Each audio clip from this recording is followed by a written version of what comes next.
แล้วสมเจ้ามื้อนี้ก็บ่มีหยังหลายคือเขาอยากเล่าเป็นอีกมื้อนึงที่เวียกหลายแฮง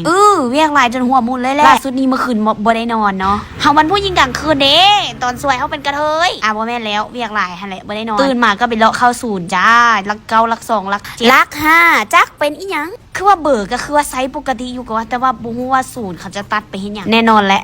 ด้วยความที่บ่ได้นอนค่อยกันนอนแม่งซะตรงนี้เลยแล้วก็ผู้ช่วยก็เนาะไปกินข้าวหิวข้าวซุมเจ้าเอ้ยหิวแท้ว่าบ่ฮู้ฮอดทานกินข้าวจังแม่นซาดน้ำหนักก็ลดลงจังแม่นบ่รสุมชีวิตค่อยแท้แม่นว่าค่อยสิมีเหล้าตัวนึงเด้อซุมเจ้าจังออกแล้วนี่หาก็ไปธนาคารไปเบิดบัญชีธนาคารหันนะแล้วมันมีซ่องนึงเนาะพนักงานเพิ่นถามว่ารายได้ประมาณต่อเดือนเจ้าเท่าใดคือบ่เปิดบัญชีหันนะค่อยก็ละตกสะเงือคือบ่ฮู้บอกว่าเดือนนึงค่อยได้เท่าใดออนไลน์มาส่งปีจักค่อยได้หรือค่อยเสียค่อยก็บ่ฮู้คือกันแต่อันเดียวที่ค่อยบ่ได้เป็นก็คือพนักงาน